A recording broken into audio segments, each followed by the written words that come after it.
What's up, my maniacs? I'm the Awesome Maniac, and today we're covering a little film called Happy Death Day. It was released on October 12th, 2017, puts a fresh spin on the specific time loop genre that you see in movies like Edge of Tomorrow and, of course, Groundhog Day. It stars Jessica Rothe as Tree and Israel Broussard as Carter. This movie made quite the little splash for Blumhouse when it released. Let's see why by starting with characters. So mainly my notes revolved around Tree because the movie almost solely fixates on her, and the other characters act the same. They literally do the same things over and over because, well, time loop. But before I get into Tree, let's talk about some of those other characters. Like Carter, he's the one that gets the second one that gets the most focus. Carter is the proverbial nice guy that, on some versions of the day, tries to help her figure this shit out. I will say I do like Carter because my man's just trying to do right by helping her. His initial plan doesn't work out all that well, to be honest, but at least he's taking it in stride because her situation is something you just gotta take in stride. Danielle's the typical uppity bitch you see in other movies and shows. Gregory's an adulting bastard. Becky's just trying to drink her fucking chocolate milk. Carter's roommate is an immature young man, and John Toombs is just a creepy, crazy dude. Now let's talk about Tree. Tree is the absolute best part of this movie, due in no small part to Jessica Rothe. I've seen some really great star-making roles by women in horror in these last few years, including Samara Weaving from The Babysitter and Ready or Not, and Elizabeth Moss from The Invisible Man, and Jessica proves to be worthy of this praise because she does it all in this movie. She starts off the movie being a bitch.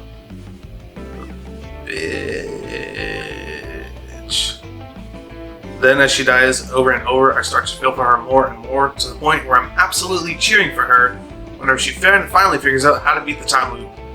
I will say she did pick up on it kind of slow, but honestly, how long would it take any of us to figure out what the fuck is going on? Tree is a character I can get behind because she takes this time loop as an opportunity to self-reflect.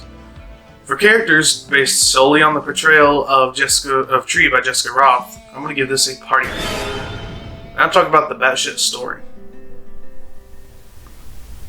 First thing, just to get out of the way, I think the Universal logo looping is the perfect way to start this movie before it even starts.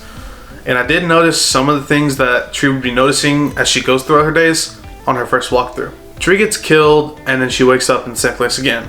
She dies, wakes up, dies, so on and so forth. Like I said before, Carter's initial plan of helping her try to figure out the killer didn't work out so well. It leads nowhere except for giving us a hilarious montage of her trying to figure it out. In the movie, it's at this point that the movie has fun with itself. And the movie certainly knows how to have fun with itself because 1, it's a horror movie, and 2, it's a comedy movie. I'm a big fan of horror comedies if the movie can balance both halves right. They get the comedy down, but they're not really the horror. Now, horror movies don't have to be scary, but this movie tries in parts to be scary, and it fails. I do love the spin that this movie puts on the original concept. The reason Carter's plan doesn't work out is because the previous day's injuries actually take its toll and roll over into the next day. It's because of this that Tree gives less of a fuck the more that she dies. Now, the movie didn't actually explain the time loop, which I loved, but somehow I just know that's what they're going to do in the sequel when I watch it next week. And that's fine because that means you can watch this movie as a contained experience. For story, I really enjoyed it, so it's going to get a special rating actually. Look at it as a Godfather rating, but really, it's a Groundhog Day rating. I mean, how could it not be? Okay, so I was actually trying to dance around the antagonists when talking about the characters and story because I want to solely focus on them in this, so let's get to it. There was a really good bait and switch when it comes to who the actual killer was. For most of the movie, you don't know who it is or don't even get any hints. So whenever they showed the John Toombs report on the TV, I initially thought it was going to be him, but I knew they'd be switching up somehow because that just seemed too obvious. They planned that to make you think that, wait, that guy on screen for 1 second is the killer? And even up until the final 15 minutes, that is what is thought. Until Tree wakes up again. That's where this movie made me absolutely love it. Then I started thinking about who wasn't in the movie more than who was, and it left me with one suspect left, Laurie. It may have been obvious to anybody else watching, but to me, it wasn't until at least like the final 20 minutes left. And I think it's a very effective whodunit, even if Laurie's motivations aren't the greatest. But that baby mask, so creepy. For the killer, I'm going to give this a stalker rating. It might be a little hard to actually talk about this section because we rarely actually see Tree die. If we didn't, the whole time loop aspect would be weird because we'd be seeing her death, but she wakes up at the point of her death. And also, I didn't know this was rated PG-13. I genuinely did not know that. Of course, we do see Tree die a lot in this. It's what we're set today. She mostly gets stabbed, but at some point she drowns, gets hit by a bus, and gets blown up. I have some variety. There are others who die, like Nick in one scenario, or when that cop got absolutely fucking wrecked by Lori. Nick being killed while the music was being blasted was fun, and Tree taking out John was great with her using the blackout to her advantage. For kills, I'm going to give this a neck snap rating, and here they are.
Man, I gotta say, I really liked this movie, like, a lot. Like, this is definitely getting a marathon rating. Anyone who says otherwise can fuck off. Join me next week where I cover the sequel. Bye bye. Alright, let me see that song gets editing.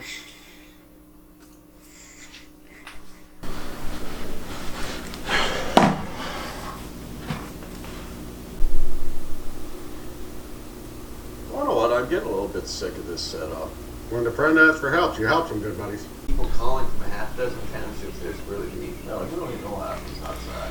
You know, if I know you ain't, Alarm set.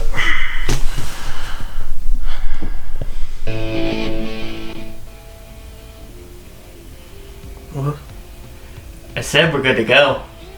Good to go for what? The overall. It's recording right now. Come on. Oh. Alright. I really like this movie, like, a lot. This is definitely getting a definite marathon rating, and fuck anybody else who says anything otherwise. Join me next week where I cover the sequel. Bye bye. Alright, let me see the camera.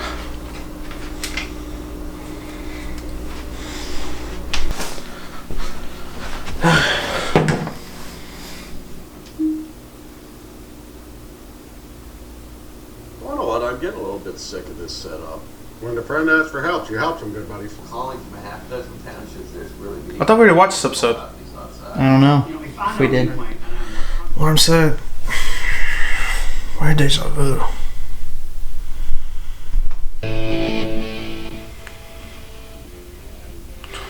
I said we're good to go. Dude, what the hell? I already filmed this twice. Nice try. Time loops aren't real. I'm telling you all because I'm in...